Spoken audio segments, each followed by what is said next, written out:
Saat membuka mata, bocah ini terkejut mendapati bumi telah membeku sepenuhnya. Tidak ada tanda kehidupan sama sekali. Yang terlihat hanyalah hamparan es yang menyelimuti bumi. Ia bertanya-tanya, apakah masih ada manusia lain yang selamat selain dirinya? Cerita ini dimulai pada tahun 2025. Langit tiba-tiba terbelah, lalu menjatuhkan kejutan paling mengerikan yang pernah dialami bumi. Seekor kaiju antar galaksi raksasa. Militer segera mengerahkan persenjataan berat dan berhasil menjatuhkannya. Namun kemenangan itu hanyalah awal dari mimpi buruk yang sesungguhnya. Ternyata itu bukan kecelakaan. Itu adalah invasi besar-besaran. Gerombolan monster mengerikan terus turun dari langit, berniat menghapus umat manusia dari muka bumi. Terdesak tanpa jalan keluar, manusia akhirnya bersatu dan mengumpulkan para ilmuwan terbaik untuk membentuk pasukan pertahanan anti kaiju. Pasukan elit itu sempat memberi perlawanan sengit, tetapi korban yang jatuh sangat besar. Kota-kota hancur menjadi puing, dan perang berubah menjadi kebuntuan panjang yang brutal tanpa tanda-tanda akan berakhir. Di tengah keputusasaan itu, muncullah sosok yang tak terduga, Tetsuo Yabusame.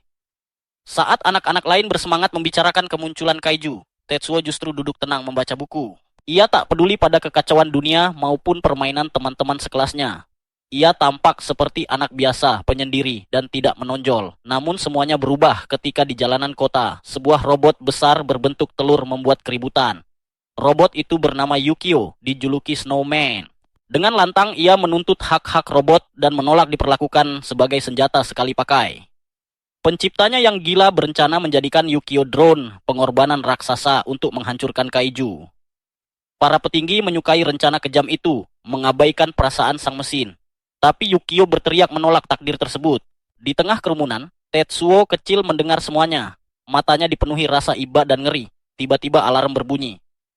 Serangan kaiju baru dimulai. Ilmuwan utama melihat kesempatan emas untuk uji coba dan memerintahkan peluncuran satu arah Yukio. Namun ada masalah besar. Tetsuo ternyata sudah duduk di dalam kokpit manual, santai membaca buku panduan.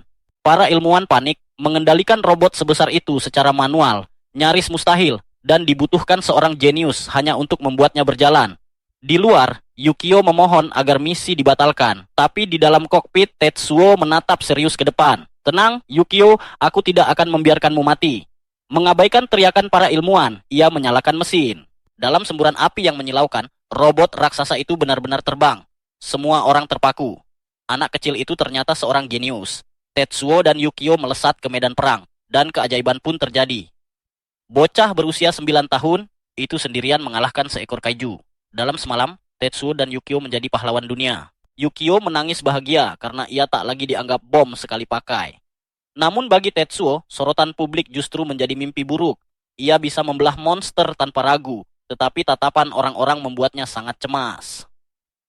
Saat kemenangan demi kemenangan diraih, pasukan pertahanan RD mengumumkan pertempuran terakhir untuk mengakhiri perang.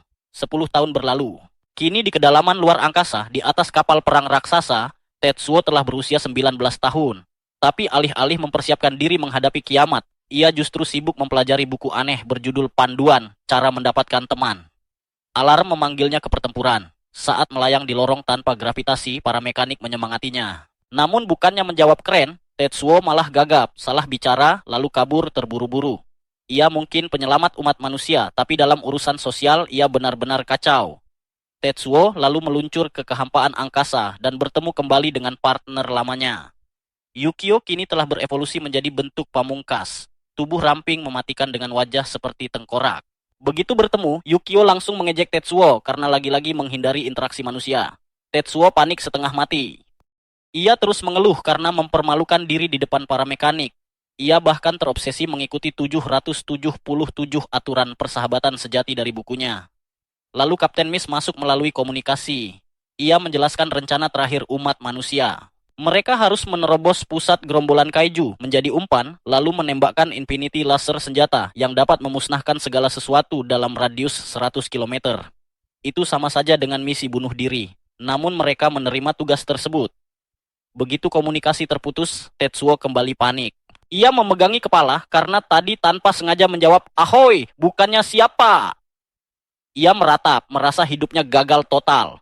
Masa mudanya habis untuk membunuh monster, bukan berteman atau menjalani kehidupan normal. Yukio mencoba menyadarkannya, tapi sebelum keluhan itu selesai, suasana mendadak hening. Di hadapan mereka terbentang lautan daging alien tanpa ujung. Ribuan kaiju berenang di kehampaan angkasa, mendekat seperti mimpi buruk hidup. Kapten Mist memulai fase akhir. Yukio menyiapkan senjata, sementara Tetsuo mencoba meyakinkan dirinya bahwa ia masih berharga. Kapal induk menyalakan Infinity Laser, satu tembakan terakhir untuk menyapu bersih kawanan monster. Saat pelatuk ditekan, cahaya biru raksasa melesat membelah kegelapan, namun sesaat kemudian sinar itu mati mendadak dan sistem laser hancur total tanpa peringatan. Kapten Mist memerintahkan mundur dan beralih ke rencana cadangan, tapi sudah terlambat. Semua sistem pertahanan ikut padam. Lalu dari kehampaan muncul kaiju sebesar planet yang menerjang dan menghancurkan bagian depan kapal induk. Kaca pecah dan awak kapal tersedot ke ruang hampa. Harapan terakhir, umat manusia pun musnah dalam sekejap. Yukio menolak menyerah. Ia menyerbu dengan seluruh kekuatannya, mengaktifkan jurus pedang Robo 40, memicu ledakan besar yang menelan monster itu. Namun ketika asap menghilang, kaiju itu sama sekali tak terluka dan monster-monster lain terus bergerak menembus puing-puing yang terbakar. Dengan suara gemetar, Tetsuo berbisik, "Apa semuanya gagal? Apa manusia kalah?" Menyadari mereka tak mungkin menang, Yukio mengaktifkan protokol ledakan kritis. Satu-satunya cara untuk mengurangi jumlah musuh dan memberi kesempatan bagi orang-orang di bumi.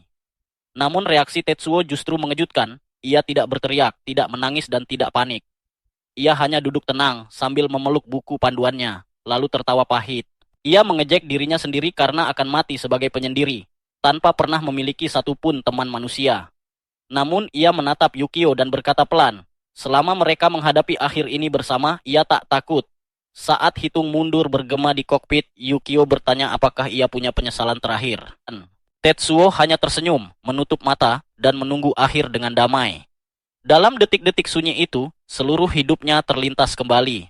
Ia teringat masa kecilnya yang sepi dan penuh ketakutan, sampai Yukio datang dan mengubah segalanya. Tiba-tiba ia sadar. Melihat anak-anak lain berteman dan bahagia sudah lama tak lagi menyakitinya. Karena selama ini, kekosongan itu selalu diisi oleh Yukio. Bagi dunia, Yukio hanyalah mesin kikuk yang diprogram.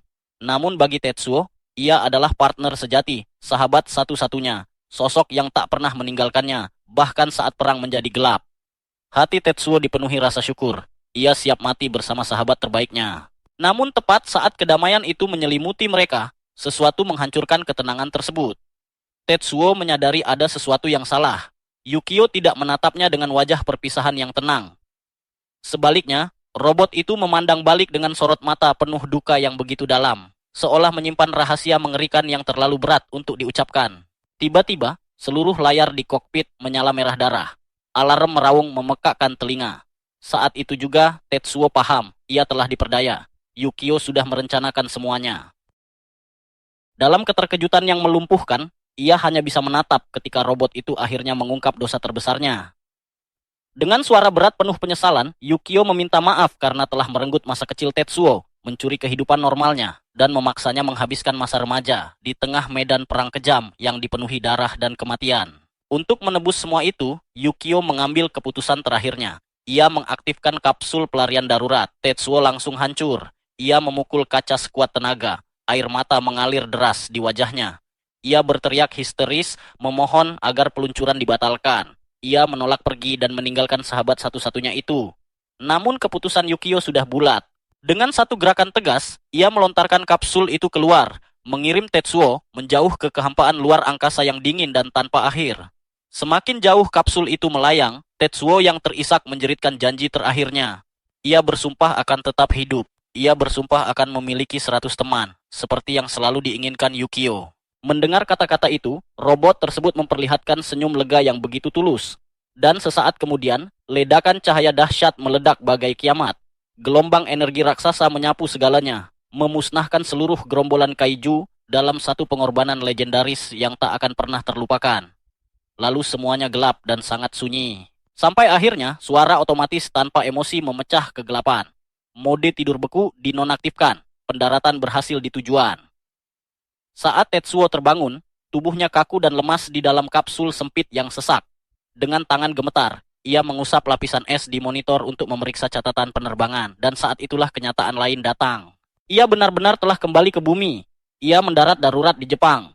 Namun selama berada dalam tidur mode beku, waktu telah berlalu selama 10 tahun penuh. 1 dekade lenyap begitu saja dalam sekejap mata. Tetsuo melangkah keluar sambil menahan napas. Dalam benaknya, ia membayangkan akan disambut panas terik bulan Agustus di kampung halamannya, serta hiruk-pikuk kota yang dulu akrab di telinganya. Namun yang datang justru angin beku menusuk tulang. Ia perlahan membuka mata, dan apa yang dilihatnya membuat darahnya seakan berhenti mengalir. Tidak ada cakrawala kota, tidak ada matahari musim panas, dan tidak ada manusia. Seluruh dunia telah hancur, gedung pencakar langit yang runtuh, sisa-sisa peradaban manusia, semuanya terkubur oleh hamparan es mematikan dan badai salju tanpa akhir sejauh mata memandang. Planet ini membeku sepenuhnya. Tetsuo tidak terbangun di rumah. Ia terbangun di kuburan putih tak berujung. Sebuah bumi bola salju yang kejam dan tak mengenal ampun. Namun, satu pertanyaan terus menghantam benaknya. Kenapa semuanya membeku? Dengan panik, Tetsuo mencoba mencari penjelasan masuk akal. Mungkin hanya Shizuoka yang terkena bencana. Ya, mungkin tempat lain masih baik-baik saja. Dengan sisa harapan, ia segera masuk kembali ke kapsul pendaratannya dan memeriksa catatan re-entry. Lalu kenyataan menamparnya keras. Monitor menunjukkan bumi, tapi bukan lagi bola biru yang indah. Planet itu kini berubah menjadi bola salju raksasa yang melayang di angkasa. Tetsuo terdiam. Selama 1 dekade ia menghilang, dan seluruh dunia membeku dalam musim dingin abadi. Pikirannya berputar liar. Bagaimana dengan peradaban manusia? Apakah semuanya musnah? Namun yang paling menusuk hatinya adalah janji lama yang pernah ia ucapkan. Ia pernah berjanji akan punya teman, namun kini tak ada manusia. Bayangan masa lalu kembali muncul. Di ruang UKS sekolah, Tetsuo muda duduk sendirian, berlatih kanji dengan wajah muram. Di luar ruangan itu, ia dianggap aneh. Pahlawan yang bolos kelas demi menyelamatkan dunia. Anak-anak biasa bahkan tak mau mendekatinya. Saat ia hampir menyerah, dokter sekolah pernah berkata padanya, "Tetsuo, kau penting. Karena hanya kamu yang mampu memikul hal mustahil itu."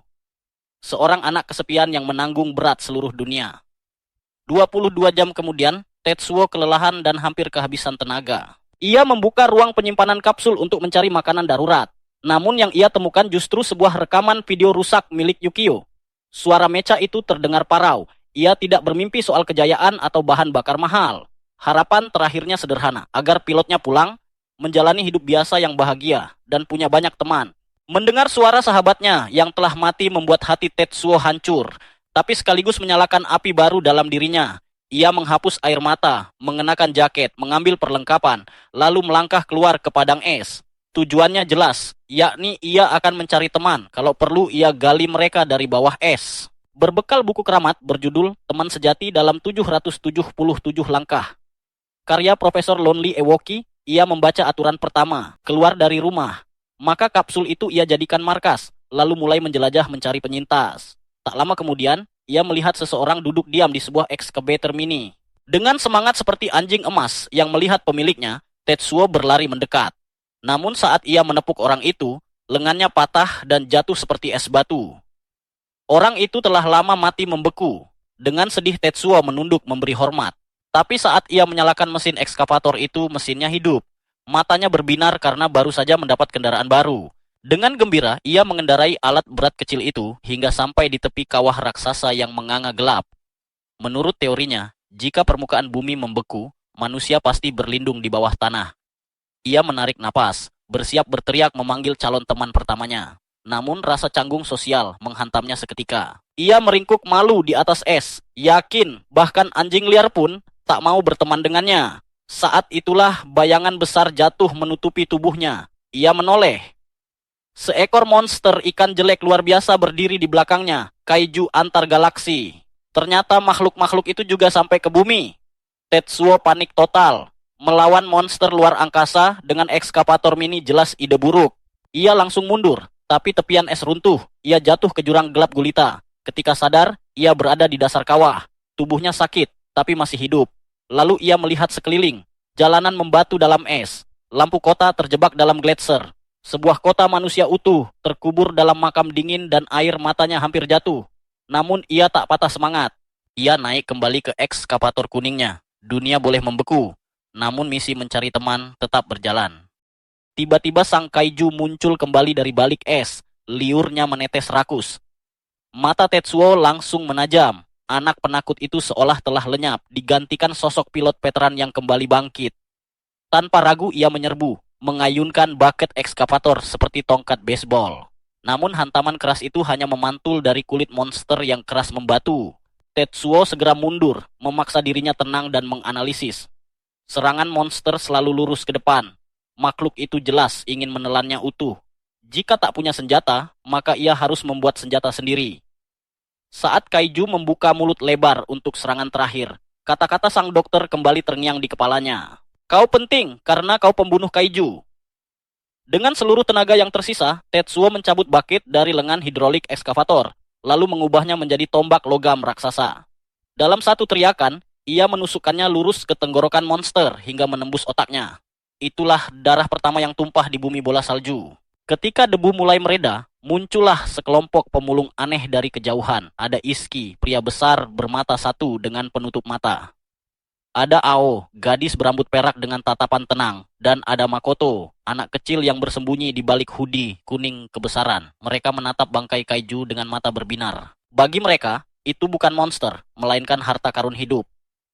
Saking gembiranya, mereka bahkan melempar Ao ke udara seperti pemenang festival. Namun kegembiraan itu berhenti seketika saat mereka melihat Tetsuo berdiri di dalam mulut monster. Tubuhnya berlumuran darah. Kekacauan pun pecah. Mereka mengira pria itu adalah iblis yang baru keluar dari perut Kaiju. Dalam kepanikan, Ao terjatuh telak ke tanah. Bagi Tetsuo, pemandangan itu justru terasa seperti mukjizat, manusia sungguhan. Setelah sekian lama, akhirnya ia bertemu sesama manusia. Dengan tangan gemetar, ia buru-buru membuka buku panduannya. Langkah berikutnya adalah senyum. Maka Tetsuo pun tersenyum selebar mungkin. Sayangnya, dengan tubuh penuh darah, wajah pucat, dan mata kurang tidur, senyum itu justru membuatnya tampak seperti psikopat gila. Kelompok pemulung itu semakin ketakutan, sementara Tetsuo yang terlalu lega akhirnya melihat manusia lain, langsung roboh dan pingsan seketika. Saat terbangun, ia mendapati dirinya berada di gua es bawah tanah yang bercahaya biru. Para pemulung sedang sibuk memotong bangkai Kaiju, mengambil daging, tulang, dan kulitnya satu persatu. Tetsuo mencoba bangun, namun kemudian tersadar akan sesuatu. Tangannya terikat dan ia kini adalah tahanan, namun mengikat mantan pilot adalah kesalahan besar. Berkat latihan menghadapi tekanan gravitasi mematikan selama bertahun-tahun, Tetsuo dengan santai melepaskan bahunya dari sendi, meloloskan tangan dari ikatan, lalu memasangnya kembali. Sementara itu, para pemimpin regu sedang berpesta merayakan kemenangan. Iseki dan Otoichi, si berkacamata terus menyemangati Ao, sambil membanggakan bahwa kota bawah tanah mereka, Mall, malam ini akan berpesta besar. Otoichi bahkan terbawa perasaan sampai menangis, mengenang masa kecil Ao, yang dulu sering terisak sendirian. Kini gadis itu telah tumbuh menjadi pemimpin yang dihormati. Momen hangat dan menyentuh itu mendadak hancur ketika seorang anggota kru berlari panik sambil berteriak sekeras-kerasnya. Orang yang tadi kita ikat hilang. Gangguan dalam sistem mereka kini benar-benar lepas. Para pemulung rupanya bukan sekadar memotong daging monster. Mereka sedang mengebor tubuh makhluk itu demi bahan bakar. Dua pekerja menyalurkan cairan gelap dan hangat dari tubuh monster untuk menyalakan lampu minyak mereka. Tetsuo menyaksikan cara bertahan hidup yang brutal itu dengan penuh kekaguman. Di dunia putih, beku yang menyerupai neraka ini, manusia ternyata tidak menyerah dan mati begitu saja. Mereka beradaptasi. Mereka mengubah mimpi buruk kosmik yang menghancurkan dunia menjadi sumber kehidupan. Namun ketenangan itu kembali pecah. Putra kecil Takamura, yaitu Joji, bermain-main dan berjalan menjauh, mengabaikan semua larangan keras. Bocah itu berlari lurus ke zona berbahaya, tepat di bawah bongkahan es raksasa yang tidak stabil. Tetsuo melihat retakan muncul di atas kepala anak itu. Ia langsung berlari sekuat tenaga, tetapi jaraknya terlalu jauh. Ia tidak akan sempat dan butuh jangkauan tambahan. Meraih pipa logam panjang di dekatnya, sosok kikuk itu seolah menghilang.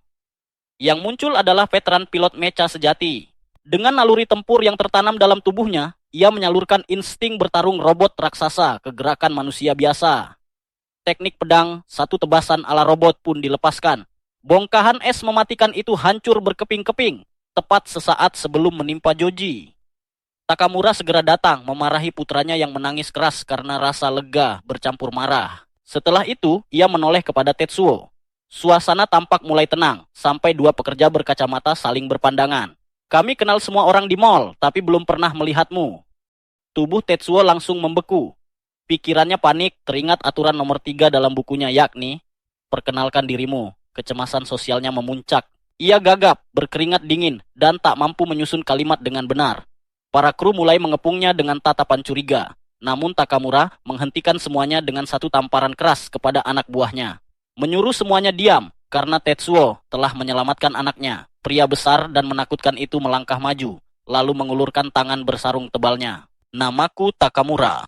Untuk pertama kalinya dalam 10 tahun yang menyakitkan, Tetsuo merasakan hangatnya jabat tangan manusia lain.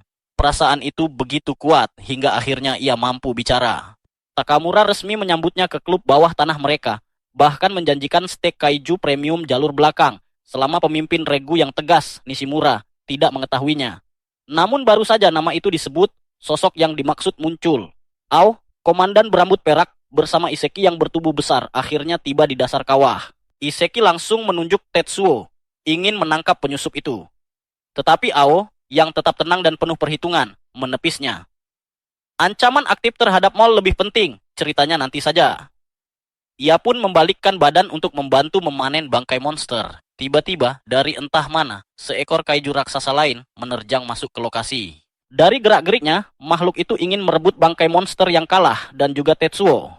Ia lebih dulu mengusap lembut tubuh kaiju yang telah mati itu. Lalu, seketika, makhluk tersebut kehilangan kendali dan mengamuk. Naluri veteran Tetsuo langsung menjerit memberi peringatan bahwa ada sesuatu yang sangat salah. Dari bentuk tulangnya hingga gerakannya yang liar dan tak menentu, makhluk itu jelas berbeda dari sampah galaksi yang pernah ia hadapi di orbit dan jauh lebih mematikan. Sebelum siapapun sempat benar-benar memahami ancaman tersebut, monster itu sudah menerjang, menyambar salah satu pemulung dan mencabiknya tanpa ampun hingga darah berhamburan, menandai dimulainya pembantaian. Tetsuo hanya bisa menatap ngeri. Mecha raksasa bersenjata miliknya, Yukio, telah lama hilang. Tombak ekskavator daruratnya pun hancur, membuatnya kini berdiri tanpa senjata apapun di hadapan predator puncak yang haus darah. Panik menghantam, pikirannya berpacu mencari cara untuk membunuh monster itu. Namun saat ia menoleh pada para penduduk bawah tanah dengan harapan akan adanya senjata rahasia atau taktik bertarung di terowongan, yang ia temukan hanyalah ketakutan yang sama. Mereka membeku dalam teror. Ketika monster raksasa itu menjulang dan mengaum keras hingga mengguncang seluruh gua es, semua orang sadar ini bukan sekadar ancaman, melainkan pembantaian besar-besaran yang menunggu terjadi. Membuat para pemulung menjatuhkan alat kerja mereka karena kini mereka bukan lagi pemburu melainkan mangsa. Namun Komandan Ao menolak membiarkan satu orang lagi dimangsa. Saat monster menerkam korban kedua, ia melompat tanpa ragu ke zona maut dan menarik orang itu dari ambang kematian di detik terakhir. Sebelum berlutut menghantamkan dahinya ke tanah es, menyesali pria yang gagal ia selamatkan. Rasa duka itu segera berubah menjadi naluri bertahan hidup saat ia berteriak. Aktifkan mesin kabut darurat, membuat ventilasi industri raksasa menyemburkan asap putih tebal yang menelan seluruh kawah dan monster. Sementara Komandan Ao meraih megapon dan memerintahkan semua orang naik ke jaring kargo besar untuk kabur. Perintah itu diulang oleh Otoichi dan seluruh kru, Iseki, Takimura, bahkan si kecil Makoto, memanjat dinding es curam secepat mungkin karena nyawa mereka benar-benar bergantung pada itu. Pengalihan tersebut berhasil, semua orang lolos, kecuali Tetsuo.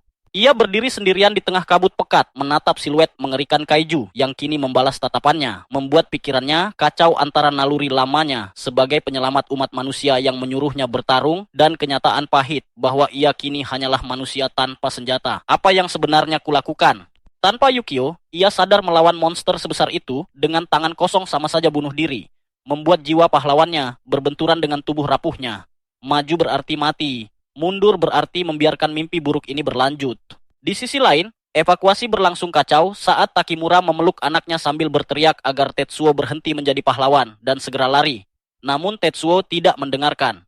Dengan keberanian nekat, ia justru berlari lurus ke arah monster, menarik perhatian makhluk itu yang mengayunkan tangan raksasanya, menghancurkan bongkahan es hingga seluruh gua es berubah menjadi zona runtuh. Melihat aksi nekat itu, Takimura mencoba kembali namun ditahan paksa. Sementara Komandan Ao pun terhalang hujan es runtuh. Hingga ketika semua kru lain berhasil keluar, keberuntungan Tetsuo akhirnya habis saat makhluk humanoid mengerikan itu bergerak licik dan menangkapnya dalam genggaman raksasa. Tak ada tempat lari, tak ada senjata tersisa, dan kaiju itu perlahan mengangkatnya menuju rahang, menganga yang siap menelannya, cengkeramannya menghancurkan tulang dan membuat akhir hidupnya tampak pasti. Namun tepat sebelum rahang itu menutup, chip bercahaya di pipinya tiba-tiba aktif, mengirim sinyal frekuensi tinggi tanpa suara. Dan di detik berikutnya, langit-langit gua es meledak saat sebuah robot lapis baja jatuh seperti meteor, menghantam kaiju itu hingga hancur seketika. Tetsuo terpaku saat asap menyingkir, memperlihatkan chassis baru yang asing namun familiar. Sebelum suara yang sangat ia kenal terdengar, Yukio belum mati. Ia kembali dalam bentuk yang lebih kecil untuk menyelamatkannya. Beberapa menit sebelumnya, jauh di permukaan beku, kapsul pelarian milik Tetsuo diam-diam telah bekerja selama 42 jam, memproses data tempur terenkripsi hingga saat chip aktif. Sistem kembali menyala, mengunci koordinat bawah tanah, dan meluncur seperti misil orbital menembus langit untuk tiba tepat waktu. Namun kisah Yukio jauh lebih panjang. Dimulai 14 tahun lalu saat kaiju bermata serangga mengamuk di kota. Dan satu-satunya harapan manusia adalah mecha merah kikuk milik Tetsuo muda yang bahkan bermasalah karena sendinya macet dan bahan bakarnya tertukar. Semua akibat kelalaian Dr. Kojika. Meski pertempuran saat itu kacau hingga terasa absurd, malam harinya di hanggar sunyi berubah hangat ketika Tetsuo menyadari bahwa Yukio bukan sekadar mesin tempur, melainkan sahabat pertamanya. Kembali ke masa kini, setelah 120 hari sejak pertempuran terakhir, Tetsuo sempat melayang sendirian di kapsul luar angkasa. Hatinya hancur mengingat pengorbanan Yukio yang melindunginya dari kawanan kaiju antar galaksi, meninggalkan luka yang terasa seperti lubang hitam di dadanya. Ia mengira rasa duka itu akan abadi, hingga mukjizat datang di tanah beku saat ia melihat Yukio kembali, kini dengan tubuh putih elegan dan syal merah ikoniknya. Saat kaiju hijau menyerang diam-diam, Yukio menghindar dengan mulus dan membalas dengan telak, mengungkap bahwa pada milidetik terakhir sebelum kehancurannya, ia telah mengunggah data kepribadiannya ke kapsul Tetsuo. Kini, dengan tubuh baru, ia menatap sahabat lamanya dan berkata, "Aku pulang." Duduk di telapak tangan raksasa itu, Tetsuo akhirnya runtuh, air mata mengalir tanpa bisa dibendung saat ia menyambut kembalinya sahabatnya. Namun momen haru itu tak bisa berlangsung lama karena medan pertempuran masih jauh dari aman. Monster hijau raksasa itu ternyata masih bergerak, tubuhnya bergetar penuh amarah dengan senyum gila yang mengerikan terukir di wajahnya. Sementara di bawah sana Ao, Sagami si bertubuh kekar, dan para penyintas lainnya hanya bisa menatap dengan ketakutan. Menyadari bahwa pertemuan kembali yang melegenda justru membuat perang semakin rumit karena aura kebencian kaiju itu kian liar dan tak terkendali. Di udara, Yukio melayang dengan tubuh bulat mengilapnya, bertingkah penuh percaya diri sambil menyatakan bahwa monster manapun yang berani melawan mereka sama saja menandatangani hukuman mati, meski tanpa persenjataan memadai. Membuat Tetsuo menoleh bingung sebelum Yukio dengan wajah datar mengungkap kenyataan pahit bahwa tubuh putih bersih yang ia gunakan hanyalah kapsul pelarian darurat dengan tangan dan kaki seadanya. Bahkan, lebih buruk dari Purwarupa paling sederhana, sehingga Tetsuo hanya bisa terdiam tak percaya. Sementara Yukio tetap tersenyum optimistis, seolah semuanya baik-baik saja. Tak jauh dari sana, para penyintas, termasuk burung hantu berwajah tenang dan Sagami raksasa, menonton dengan ngeri ketika di bawah. Kaiju hijau menancapkan cakarnya ke es, mengambil posisi berburu yang mematikan, hingga Yukio langsung berteriak memperingatkan semua orang, tepat saat monster itu meluncur seperti peluru hidup, menghancurkan lapisan es seperti gempa kecil dan melempar bongkahan raksasa ke segala arah. Ketika debu dan serpihan mereda, kaiju itu muncul dari balik kabut putih dengan lidah menjulur dan seringai gila. Sementara Yukio dalam sekejap menghitung bahwa jika serangan tadi mengenai mereka, tubuh logam mereka akan remuk menjadi besi tua. Membuat Tetsuo akhirnya menyadari kebenaran mengerikan bahwa monster ini mampu menyerang bertubi-tubi dengan kecepatan tinggi, sehingga menunggu untuk menghindar berarti sama saja dengan terlambat. Di atas tebing es, Sagami dan yang lain menahan napas. Namun tiba-tiba seorang pria berkacamata di antara mereka menangis haru, dan dengan yakin mengatakan bahwa mereka akan baik-baik saja, karena para mekanik pernah melihat situasi seperti ini sebelumnya, tepat saat kaiju itu kembali menerjang seperti rudal pencari panas. Kali ini Tetsuo tidak gentar, tatapannya tajam dan kesadarannya terfokus, seolah kilasan ingatan menuju 14 tahun lalu, ketika robot merah tua yang kikuk menghadapi monster serupa melintas begitu saja, karena kini segalanya berbeda. Tetsuo dan Yukio bergerak dalam sinkronisasi sempurna. Saat monster itu melaju dengan kecepatan membutakan mata, Tetsuo menyipitkan pandangan penuh niat membunuh dan mengaktifkan gaya pedang, Robo One, Diablo Devo. Sementara Yukio menarik pedang energi biru menyala, tubuh raksasa mereka berputar seperti gasing maut sebelum menebas lurus menembus tubuh monster. Segalanya seakan membeku sesaat, Lalu bagian atas tubuh kaiju itu perlahan meluncur jatuh, terpisah bersih dari pinggang ke atas dengan semburan darah raksasa yang memancar ke udara. Sebuah kemenangan mutlak tanpa celah. Para mekanik dan sagami raksasa bersorak liar. Bahkan burung hantu yang biasanya tenang pun tersenyum kagum sambil menjelaskan kecerdikan strategi itu. Tetsuo memanfaatkan momentum kecepatan lawan untuk menebasnya dalam putaran mematikan, menjadikan serangan monster itu sendiri sebagai alat untuk mengakhiri hidupnya. Namun ketika semua orang masih merayakan, pandangan seolah ditarik menjauh hingga 100 km menuju reruntuhan beku Tokyo, tempat di mana, di tengah jurang es yang sunyi, duduk santai di atas pilar es bergerigi, sosok kaiju humanoid yang jauh lebih mengerikan menunggu. Tubuhnya menyerupai manusia, tetapi senyum bergeriginya memancarkan teror murni. Perang sesungguhnya di bumi bola salju baru saja dimulai. Tetsuo dan sahabat robot raksasanya, Yukio, akhirnya bisa bernapas lega setelah sekian lama bertahan hidup. Sambil menyeret bangkai kaiju raksasa melintasi hamparan es beku menuju Mall Mishima, zona aman terakhir umat manusia.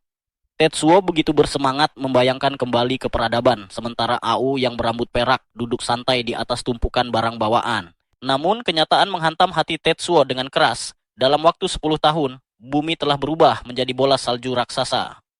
Saat mengingat bagaimana ia terdampar sendirian dan hidup dalam kesepian, emosinya runtuh.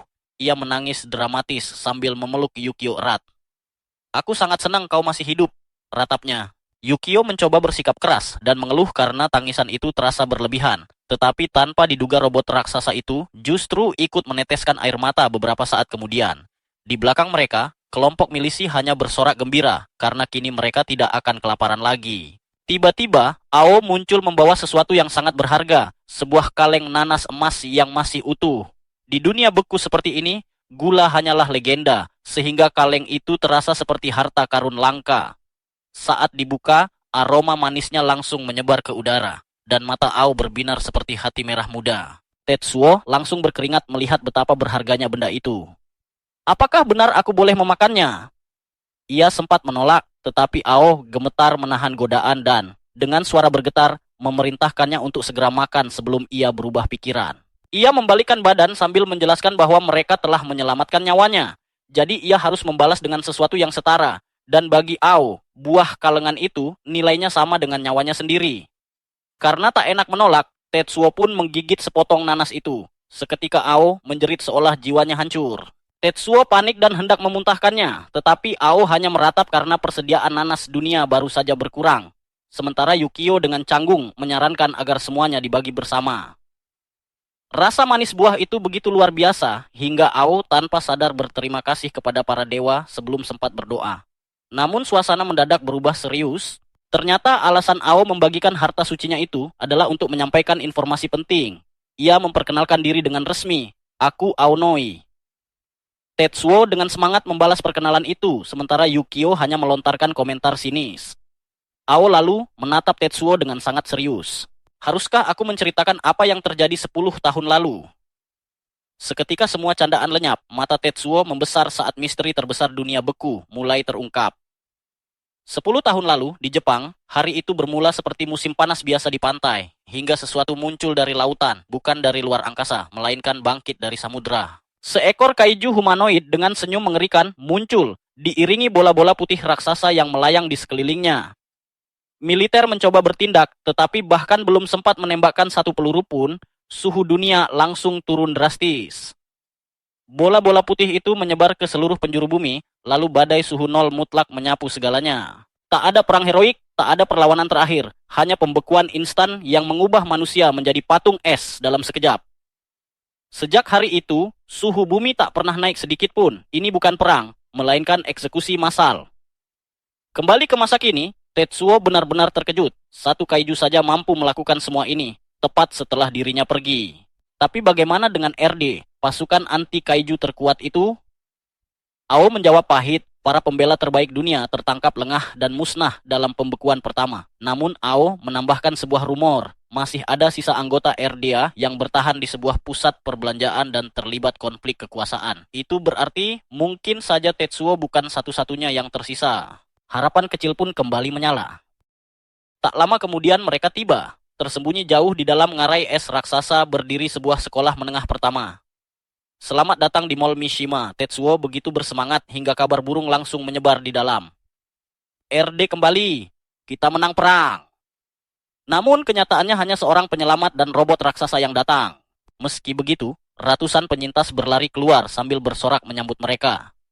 Tetsuo, yang terharu oleh sambutan hangat itu, kembali menitikkan air mata sebelum memasang pose kemenangan paling kaku dan aneh yang pernah ada, membuat Yukio malu melihatnya. Namun untuk pertama kalinya dalam 10 tahun, Tetsuo merasa dirinya benar-benar seorang pahlawan.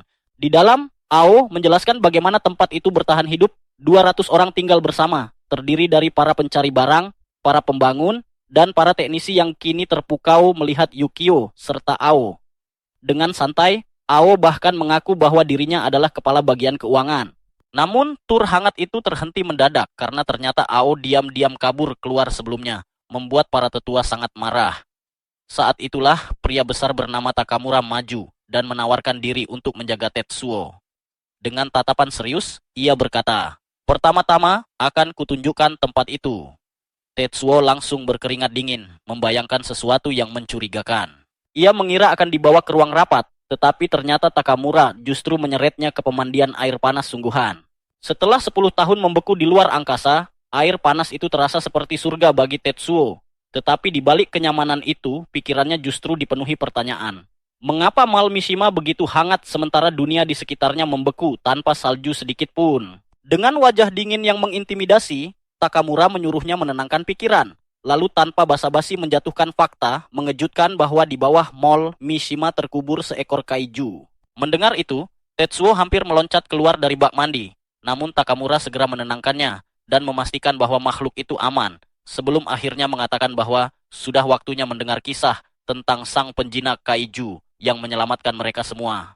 Cerita itu pun bergulir ke masa lalu saat Takamura kehilangan kendali dan, dengan raungan penuh amarah, mencoba menerobos hujan tembakan demi menyelamatkan Ao. Tetapi para penyintas lain menjatuhkannya ke atas es dan menahannya mati-matian sambil berteriak bahwa itu adalah misi bunuh diri. Lebih kejam lagi, mereka mengatakan bahwa Ao sudah tidak bisa diselamatkan karena telah memakan daging kaiju. Tinggal menunggu waktu sampai ia batuk darah dan mati seperti yang lain. Takamura meronta seperti binatang liar. Air mata mengalir di wajahnya saat ia berteriak bahwa meninggalkan seorang anak berarti membuang sisi kemanusiaan mereka. Namun kerumunan yang telah hancur jiwanya membalas dengan dingin bahwa tidak ada penyelamat lagi. Dan jika ingin bertahan hidup di neraka itu, yang lemah harus ditinggalkan. Jeritan putus asa Takamura menggema di ngarai es. Tetapi semuanya sudah terlambat. Ao ditinggalkan sendirian di tengah salju. Tubuh kecil Ao terbaring membeku. Rambutnya perlahan memutih hingga suara mengerikan menggema di dalam kepalanya, menyatakan bahwa ia telah dibuang dan akan mati. Saat itulah ia menyadari bahwa suara itu berasal dari daging kaiju yang baru saja ia makan.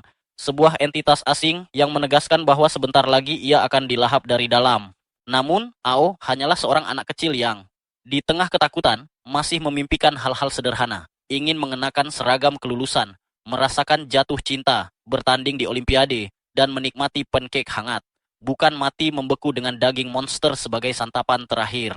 Air mata mengalir deras saat ia mengakui ketakutannya. Dan entitas itu justru menikmati rasa takut tersebut, menganggapnya sebagai wujud keputusasaan dan kebencian terhadap manusia yang meninggalkannya.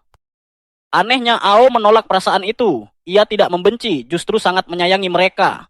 Jawaban itu membuat entitas tersebut kebingungan, karena bagi makhluk itu, perasaan seperti itu tidak masuk akal. Namun bagi Ao, kenangan akan pengorbanan orang-orang di sekitarnya. Orang dewasa yang berbagi makanan terakhir, guru penakut yang melindungi murid, dan pria-pria kuat yang menangis karena kehilangan, membuktikan bahwa mereka layak untuk dicintai dan dilindungi. Ketegangan memuncak ketika seekor kaiju hijau raksasa mendekat untuk menghabisinya. Tetapi alih-alih menyerah, Ao berdiri dengan tatapan penuh amarah dan berteriak bahwa meski tidak ada penyelamat yang datang, mereka masih memiliki dirinya. Ia bersumpah akan menghancurkan monster itu dan menyatakan bahwa umat manusia akan menang. Saat kaiju itu membuka rahangnya untuk menelannya, seekor burung putih kecil, entitas yang terhubung dengan Ao, tiba-tiba muncul dan menyerang lebih dulu. Kakinya menyala dengan api dahsyat, seolah telah menentukan pilihan. Ledakan besar pun terjadi dan burung itu berubah menjadi kaiju legendaris mirip Phoenix, sementara Ao berdiri di tengah kobaran cahaya dengan api biru mistis menyala di atas kepalanya. membuat para penyintas hanya bisa terpaku dalam syok. Pada saat itu, segalanya berubah. Ao telah terhubung dengan monster dan sang penjinak kaiju pun lahir. Burung api itu membuat perjanjian, meminta pengetahuan sebagai imbalan atas kekuatan yang akan digunakan untuk melindungi umat manusia dan menjaga tanah beku tetap hangat. Kisah itu berakhir, membawa semuanya kembali ke masa kini, dan Tetsuo hanya bisa terdiam tanpa kata saat menyadari bahwa legenda tentang War Mall ternyata benar-benar nyata.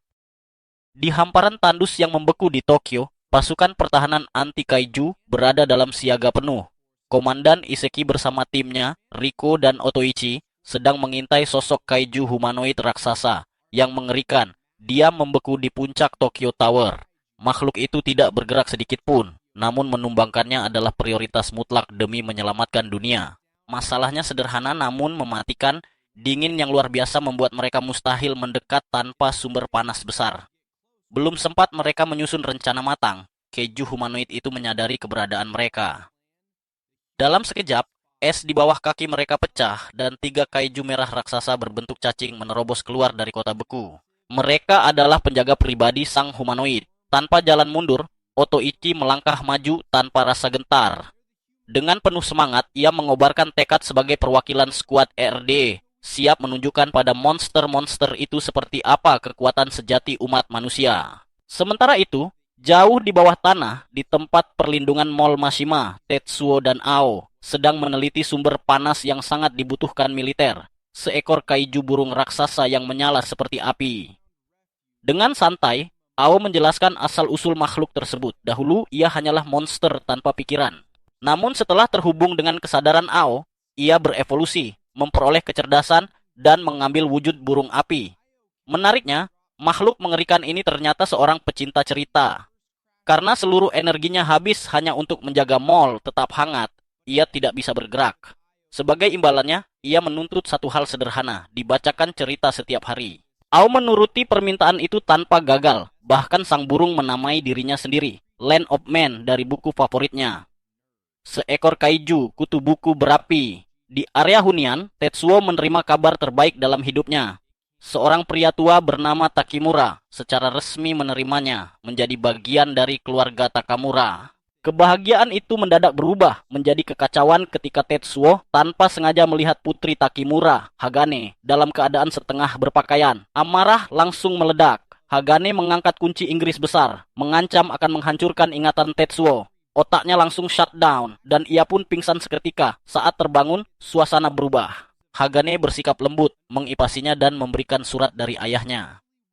Dalam surat itu, Takimura meminta Tetsuo melindungi Hagane yang disebutnya rapuh dan masih berduka atas kematian ibunya.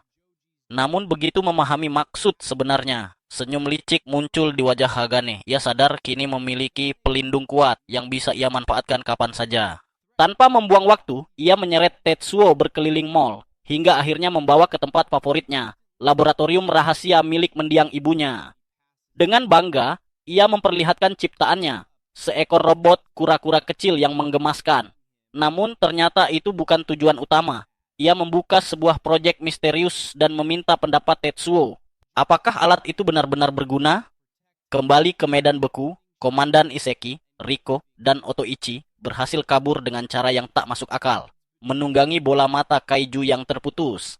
Mereka selamat dan kini memiliki satu tujuan, mendapatkan kaiju burung api dari Mall Mashima. Tiba-tiba, Otoichi mengungkap kabar mengejutkan. Artemis mengonfirmasi bahwa Tetsuo Yabusame telah kembali dari luar angkasa, hidup dan membawa robot baru. Mata satu-satunya milik Iseki melebar, lalu ia tersenyum dingin. Rencananya berubah. Mereka tidak hanya akan merebut sumber panas, tetapi juga membajak mesin milik Tetsuo. Dengan berdiri tegak di tengah badai salju, Iseki menyatakan bahwa penyelamat yang telah gugur telah bangkit kembali, dan pasukan anti-kaiju akan menjadi pihak yang menyelamatkan dunia. Di mall, suasana kembali hangat. Takimura pulang membawa bahan makanan, sementara Tetsuo terkapar kelelahan setelah tur panjang bersama Hagane. Saat makan malam dimulai, mereka memasak hotpot menggunakan batu panas dari kaiju. Takimura memperingatkan agar tidak memakan daging kaiju karena berbahaya. Setelah mengucapkan syukur, Tetsuo mencicipi makanannya. Rasanya luar biasa. Kehangatan itu terasa nyata. Untuk pertama kalinya ia merasakan arti memiliki keluarga. Malam pun tiba. Tetsuo tidak bisa tidur. Air mata bahagia mengalir di pipinya. Ia menandai dua hal lagi dari daftar 770. 7 langkah untuk berteman, makan bersama dan tidur berdampingan. Ia berbisik pelan kepada Yukio, berjanji akan mengingat hari sempurna ini selamanya. Namun di sampingnya, kenyataan jauh lebih kelam. Hagane menggeliat dalam tidurnya, air mata mengalir. Ia terjebak dalam mimpi buruk, mengingat saat ibunya dimakan hidup-hidup oleh kaiju kadal raksasa di padang es. Di kawah beku yang jauh, kaiju kadal itu melahap daging ungu menjijikkan, lalu mengeluh secara telepati, menginginkan manusia sebagai santapan berikutnya. Riko, melalui koneksi pikiran, memerintahkannya untuk diam dan mengingat misinya. Namun monster itu mengabaikannya. Kesal, Riko menyadari bahwa kaiju bernama Artemis itu sepenuhnya membangkang. Tapi Otoichi tetap tenang. Ia menjelaskan bahwa kemampuan telepati jarak jauh makhluk itu adalah keuntungan besar. Iseki tersenyum kejam. Ia sadar mereka mendapatkan jackpot, 200 pengungsi, mesin baru, dan Tetsuo sendiri ada di satu tempat. Saat Riko bertanya apakah mereka harus memusnahkan semuanya, jawabannya singkat dan dingin. Ya, mereka akan menggunakan warga sipil sebagai sandera, lalu membantai semuanya. Seminggu kemudian, di bengkel rahasia, Tetsuo dan Hagane berhasil menyelesaikan berbagai senjata peledak berat. Hagane mengaku tidak bisa tidur karena berurusan dengan bahan berbahaya. Saat ditanya alasannya, ia justru meminta Tetsuo berjongkok, lalu menepuk kepalanya dengan lembut. Seketika, Tetsuo kembali pingsan. Melihat itu, Hagane tersenyum pahit. Ia teringat ibunya yang dulu melakukan hal yang sama, dan malam itu, suasana makan malam terasa hangat dan penuh kebersamaan, seolah badai besar belum datang menghampiri. Takimura menyebut bahwa sudah 45 hari berlalu sejak ibu Hagane meninggal dunia. Saat menatap meja makan, Hagane menyadari sesuatu yang ganjil.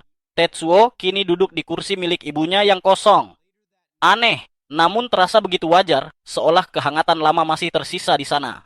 Namun, perasaan hangat itu hancur seketika. Sebuah kilas balik yang brutal menghantam pikirannya. Suara mengerikan saat tubuh ibunya dilahap hidup-hidup oleh kaiju kadal raksasa.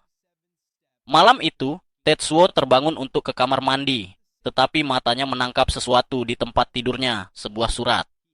Rasa penasaran berubah menjadi kejatuhan emosi begitu ia membaca tulisan Hagane. Terima kasih sudah membantuku.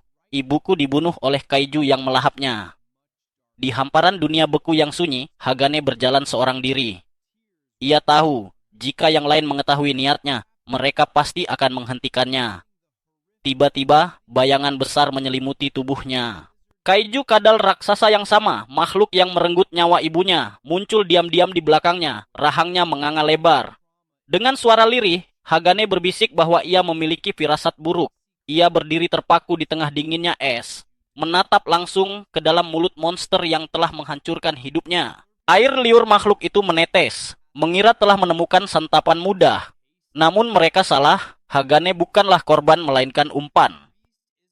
Kaiju itu menerjang dengan buas, berniat melahapnya. Namun dengan lincah, Hagane menghindar berkat sepatu Auto Hopper Air de Custom, mahakarya yang ia kembangkan bersama Tetsuo. Sebuah kilas balik singkat terlintas, Tetsuo pernah menjelaskan bahwa kaiju memiliki ketahanan panas luar biasa dan kemampuan regenerasi yang gila. Bom biasa tak akan cukup. Ia mengangkat peluncur roket berat ke bahunya, menarik pelatuk, dan menembakkan roket langsung ke dalam tenggorokan makhluk itu. Ledakan terjadi bertahap, menghujani bagian dalam tubuh kaiju, dengan duri-duri logam berduri yang menancap dalam dipita suara dan kerongkongannya. Setiap kali monster itu mencoba mengaum atau menelan, rasa sakit luar biasa akan melumpuhkannya. Ia tak akan pernah bisa makan lagi. Saat melihat makhluk itu mengamuk dalam darahnya sendiri, adrenalin Hagane perlahan menghilang. Ia jatuh berlutut, menangis, memanggil ibunya yang telah tiada. Namun, hewan terluka tetap berbahaya. Dengan amarah membabi buta, kaiju yang berdarah itu melesat cepat, mencoba memberikan serangan terakhir. Tepat saat ia menyerang, permukaan es meledak. Yukio yang dikendalikan oleh Tetsuo muncul dari bawah tanah. Dalam sekejap, ia mengeksekusi teknik dua pedang yang sempurna, memotong bersih lengan kaiju itu. Yukio menatap makhluk tersebut dengan tatapan penuh ancaman, namun kaiju itu justru melarikan diri. menciptakan awan asap besar sebelum menggali tanah dan menghilang. Tetsuo segera berlari menghampiri Hagane, tetapi seperti biasa, ia tersandung peluncur roket dan jatuh tepat menimpa gadis itu. Keduanya pun menangis tanpa henti, lega karena masih hidup dan karena dendam akhirnya terbalaskan. Bahkan Yukio, sang robot raksasa, ikut tersentuh suasana, namun tiba-tiba sensor Yukio berbunyi. Ada sesuatu yang sangat salah dan mereka harus pergi sekarang. Tanpa mereka sadari, kemenangan epik itu justru menjadi momen yang ditunggu-tunggu musuh. Sekitar 5 kilometer dari sana, pasukan pertahanan anti kaiju yang kejam telah menyaksikan seluruh pertarungan. Komandan Iseki menyeringai. Ia melihat Yukio dan Tetsuo lengah, tepat berada dalam bidikannya. Tanpa ragu sedikit pun, Iseki dengan dingin memberikan perintah untuk menembak. Di sebuah mall, suasana tampak damai dan penuh kebahagiaan. Semua orang menikmati hidup mereka seperti biasa. Ao sekali lagi berhasil lolos dari hukuman, membuat Furumaki hanya bisa heran bagaimana gadis itu selalu mampu menghindari masalah. Namun ketenangan itu mendadak berubah menjadi kekacauan ketika Yukio terkena serangan mendadak yang membuat tubuhnya meledak akibat hantaman dahsyat. Cerita kemudian membawa kita kembali ke masa 19 tahun sebelumnya, tepatnya pada tahun 2025, saat kaiju antar galaksi pertama kali menyerbu bumi. Demi menghadapi ancaman itu, organisasi bernama RD dibentuk. Seorang pria berbakat bernama Iseki Sagami memutuskan untuk bergabung menjadi prajurit. Sejak awal pelatihan, kemampuan Iseki sudah terlihat luar biasa. Dalam tes menembak, ia berhasil mencapai tingkat keberhasilan yang sangat tinggi, membuat instrukturnya kagum. Para prajurit lain pun mulai menyadari bahwa dirinya berbeda dari orang biasa. Berkat bakat alami dan kerja keras tanpa henti, Iseki berkembang menjadi salah satu petarung terbaik di organisasi tersebut. Suatu malam, pasukan RD ditugaskan menghentikan seekor kaiju sebelum monster itu berhasil memasuki kota. Ketika kaiju mulai mengamuk, banyak prajurit ketakutan dan melarikan diri. Namun, Iseki tetap berdiri di medan perang. Dengan keberanian luar biasa, ia menggunakan meriam besar untuk menghabisi monster itu hanya dalam satu serangan. Para prajurit yang selamat langsung bersorak dan menyebutnya sebagai penyelamat. Kata itu terus diteriakan berulang kali hingga tertanam dalam hati Iseki. Sejak saat itu, ia terus memenangkan berbagai pertempuran dan naik pangkat dengan cepat. Rekan-rekannya mulai percaya bahwa dirinya benar-benar akan menjadi penyelamat umat manusia. Namun, semuanya berubah ketika dunia mengenal seorang bocah berusia 9 tahun bernama Tetsuo. Anak itu muncul secara tiba-tiba dengan sebuah robot raksasa dan berhasil mengalahkan kaiju seorang diri. Media sosial langsung dipenuhi pujian untuknya. Orang-orang mulai menyebut Tetsuo sebagai penyelamat baru dunia. Hal itu membuat Iseki sangat tidak senang. Tidak lama kemudian, organisasi RD mulai mengurangi jumlah pasukan karena robot milik Tetsuo dianggap jauh lebih efektif dibanding tentara biasa. Banyak prajurit marah karena mereka merasa usaha dan pengorbanan mereka diabaikan begitu saja. Meski tampak tenang, Iseki juga tidak menerima kenyataan itu. Ia mencoba simulator robot untuk memahami kekuatan teknologi tersebut, tetapi hasilnya justru mengecewakan. Menurutnya, robot itu lamban dan tidak cukup responsif untuk bertarung secara efektif. Sementara itu, popularitas Tetsuo terus meningkat. Ia berhasil mengalahkan banyak kaiju dengan kerusakan seminimal mungkin. Orang-orang yang diselamatkannya terus memujinya sebagai penyelamat sejati. Dunia mulai melupakan para prajurit biasa dan hanya memandang Tetsuo sebagai harapan umat manusia. Bagi Iseki, semua itu terasa seperti penghinaan. Suatu hari, 3 kaiju antar galaksi muncul secara bersamaan. Pasukan RD segera bergerak untuk menghadapi mereka, tetapi situasi berubah menjadi bencana. Unit mereka benar-benar kewalahan, sehingga Iseki memerintahkan seluruh pasukan mundur.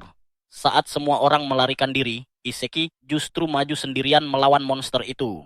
Ia menembaki kaiju tanpa rasa takut dan bahkan mengaku dirinya sebagai penyelamat dunia. Ia sudah siap mati demi membuktikan tekadnya. Namun tepat ketika kaiju hendak membunuhnya, Tetsuo datang dan mengalahkan monster tersebut dengan mudah.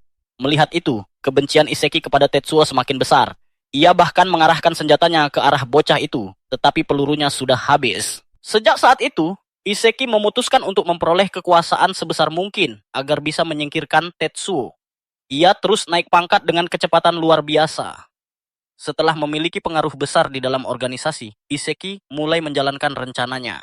Ia mengatakan kepada para petinggi bahwa menaruh seluruh harapan dunia pada satu orang adalah tindakan bodoh. Menurutnya, dunia membutuhkan lebih banyak penyelamat. Karena itulah, Ia mengusulkan pembentukan tim baru yang terdiri dari anak-anak berbakat. Dengan dirinya sebagai instruktur utama, mereka diyakini mampu melampaui Tetsuo. Usulan itu diterima dengan antusias. Pada tahun 2030, kelompok anak-anak tersebut resmi dibentuk di bawah nama RD. Mereka dilatih untuk menjadi generasi penyelamat baru dan menggantikan posisi Tetsuo di mata dunia. Namun beberapa tahun kemudian, dunia mengalami bencana besar yang dikenal sebagai pembekuan besar. Pada tahun 2035, pertempuran terakhir antara Tetsuo dan RD berakhir dengan kegagalan total. Setelah itu, nama RD perlahan menghilang dari ingatan masyarakat. Meski begitu, Iseki dan anak-anak didiknya berhasil bertahan hidup dari kondisi mengerikan tersebut. Mereka keluar dari masa kelam itu dengan kekuatan yang jauh lebih besar. Bertahun-tahun kemudian, Iseki mendengar kabar mengejutkan bahwa Tetsuo telah kembali dari luar angkasa. Mendengar hal itu, ia merasa kesal karena musuh lamanya ternyata masih hidup. Kini, Iseki bertekad merebut kekuatan kaiju api milik Mishima dan mesin baru milik Tetsuo. Baginya, dunia tidak membutuhkan penyelamat selain RD. Kembali ke masa sekarang, Yukio tiba-tiba merasa ada sesuatu yang buruk akan terjadi. Ia segera menyuruh Tetsuo masuk ke dalam gedung. Namun sebelum mereka sempat bereaksi, bawahan Iseki menembakkan senjata kaiju mereka. Serangan itu langsung menghantam Yukio dan menyebabkan kerusakan besar pada tubuhnya. Melihat sahabatnya terluka parah, Tetsuo langsung panik dan berlari menghampirinya. Di sisi lain, Iseki dan kelompoknya justru merayakan keberhasilan serangan tersebut. Mereka percaya bahwa kemenangan kini berada di tangan mereka karena mall milik Mishima telah kehilangan senjata terkuatnya. Namun di tengah perayaan itu, seorang anggota bernama Yuma tampak tidak bahagia. Kaiju miliknya mengamuk di luar kendali dan menyebabkan Artemis kehilangan nyawa. Karena kaijunya sudah hilang, Yuma merasa dirinya tidak lagi berguna.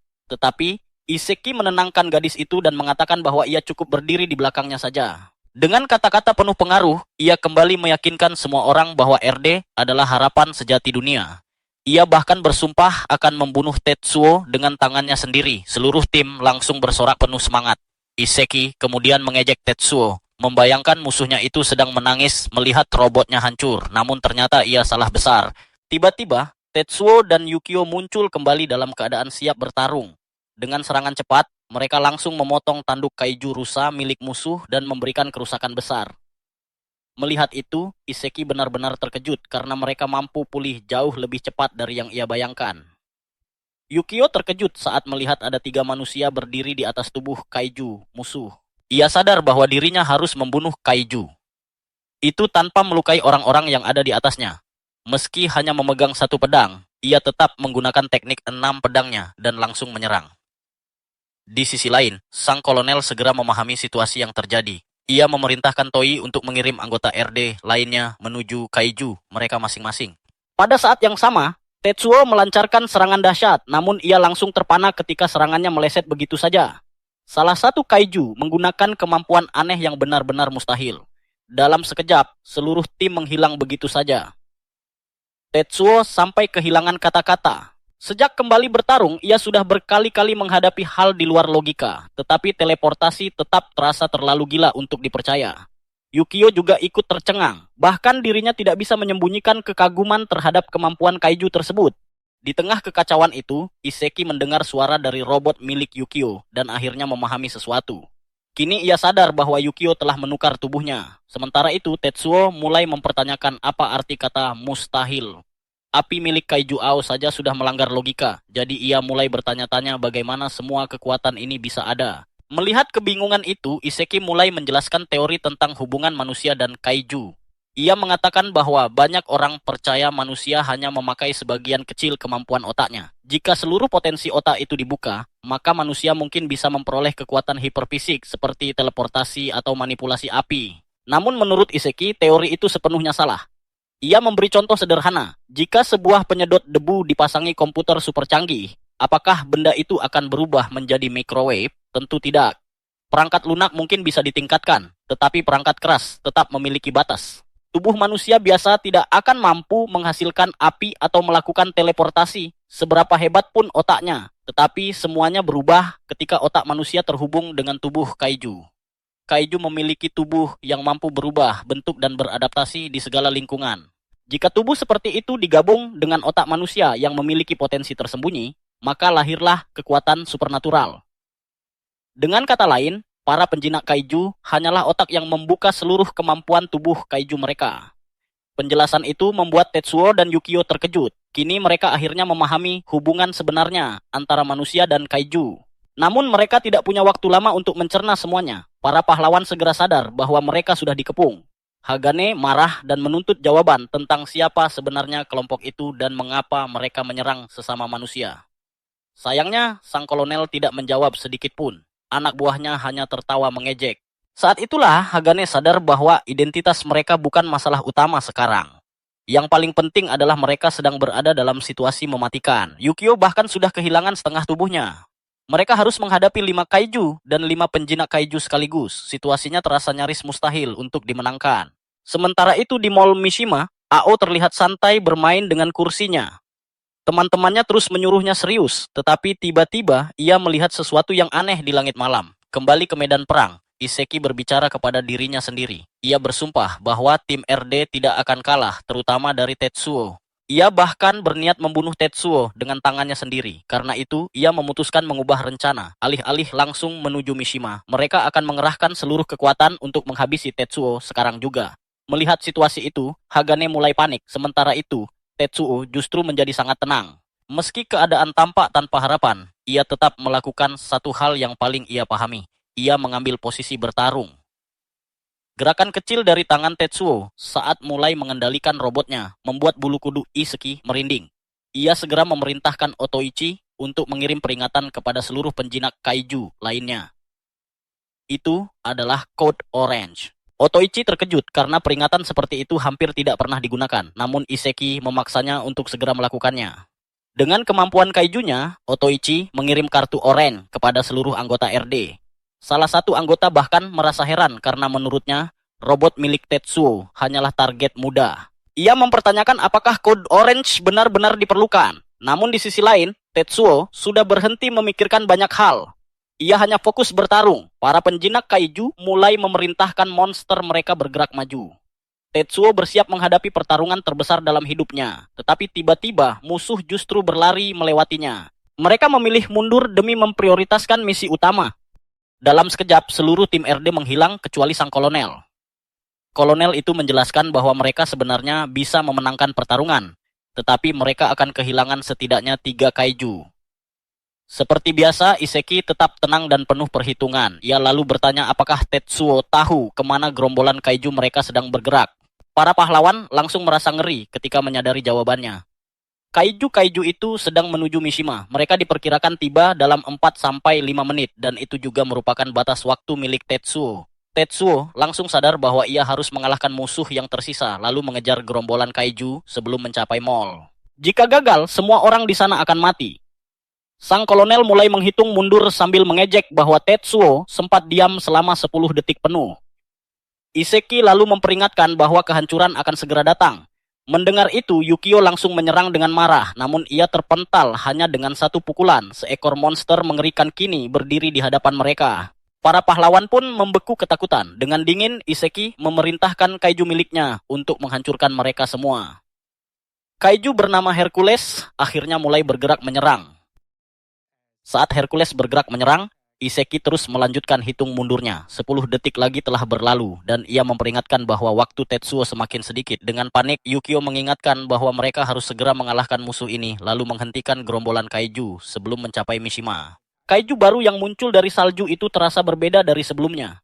Bahkan Tetsuo bisa merasakan bahwa monster ini adalah yang terkuat sejauh ini. Serangannya begitu cepat hingga Tetsuo sama sekali tidak mampu bereaksi. Melihat itu, Iseki mengejeknya dan berkata bahwa ia kembali ke bumi beku ini 10 tahun terlambat. Kini saatnya membuktikan apakah ia mampu mengalahkan Hercules dan melindungi rumah barunya. Pertarungan pun dimulai. Kecepatan Hercules benar-benar mengerikan. Gerakannya nyaris tak terlihat membuat Tetsuo kesulitan bertahan. Ia pun meminta Yukio segera melakukan sesuatu. Ternyata, Yukio sudah siap. Ia langsung mengaktifkan escape pod transformasi miliknya bernama Snowflake dan memakai fungsi rahasia nomor 2. Tetsuo mengira sesuatu yang luar biasa akan muncul, tetapi ternyata itu hanya kursi tambahan untuk Hagane duduk. Kebingungan, ia bertanya kenapa fitur seperti itu dibuat. Dengan santai, Yukio menjelaskan bahwa ketika bentuk final robot itu dirancang, dialah yang mengusulkan escape pod yang juga bisa berubah menjadi robot. Ayah Tetsuo menyukai ide tersebut dan meminta tambahan gagasan lain. Saat itulah Yukio mengusulkan agar pot itu bisa menampung lebih dari satu orang. Menurutnya, selama perjalanan 2 tahun melintasi luar angkasa, mustahil Tetsuo tidak mendapatkan teman. Ia yakin suatu hari nanti Tetsuo pasti ingin membawa teman-temannya bersamanya. Kini, setelah 10 tahun berlalu, Yukio merasa sangat bahagia karena fitur itu akhirnya benar-benar dipakai. Bahkan, ia menjelaskan bahwa pot tersebut memiliki berbagai fungsi lain demi kenyamanan teman-teman Tetsuo. Mulai dari alat pemanggang hingga meja untuk bermain board game bersama. Setelah Hagane duduk, Tetsuo meminta semuanya berpegangan erat. Mereka langsung berguncang hebat saat ia menghindari salah satu serangan monster itu. Otoichi terkejut melihatnya berhasil mengelak, tetapi Iseki menjelaskan bahwa bukan hanya itu yang dilakukan Tetsuo. Ia sebenarnya sedang menyiapkan serangan balasan. Dalam sekejap, Tetsuo melancarkan teknik 6 pedangnya dan berhasil melukai Hercules. Namun kemudian mereka menyadari sesuatu yang mengerikan. Tetsuo sebenarnya tidak sepenuhnya berhasil menghindari serangan tadi. Dengan nada menyesal, ia meminta maaf kepada Yukio karena demi melancarkan serangan balasan itu, ia harus mengorbankannya. Luka yang diterima baru terlihat sekarang ketika Yukio roboh ke tanah. Rupanya, di detik terakhir Hercules sempat melancarkan tendangan balik yang menghantam mereka. Saat itulah para pahlawan benar-benar sadar bahwa musuh mereka luar biasa kuat. Bahkan monster itu mulai memahami pola serangan mereka. Situasi semakin memburuk. Di tengah keadaan itu, Hagane memanggil Tetsuo sambil menangis. Ia meminta maaf karena merasa sangat tidak berguna. Namun ternyata air matanya bukan hanya karena putus asa. Ia baru saja menyadari sesuatu yang penting. Menurutnya, musuh kemungkinan besar menyerang berdasarkan rencana tertentu. Mereka sedang menunggu waktu spesial untuk melancarkan serangan besar, yaitu pukul 3 pagi. Sebab pada jam itulah, Ao selalu diam-diam keluar dari mall untuk berjalan-jalan. Di sisi lain, di dalam mall, Ao memang sedang bersiap melakukan kebiasaannya tersebut. Ia bahkan bernyanyi riang tentang petualangan kecil yang akan mereka lakukan malam itu, sementara temannya memuji suaranya. Furumaki dengan penuh semangat mengatakan bahwa hal terbaik yang mungkin mereka temukan adalah sang penyelamat dunia. Semua orang pun setuju dan mulai pergi menjelajah. Kembali ke medan pertempuran, Hagane menjelaskan bahwa tanpa Ao untuk memberi perintah, Land of Men akan tetap tertidur apapun yang terjadi.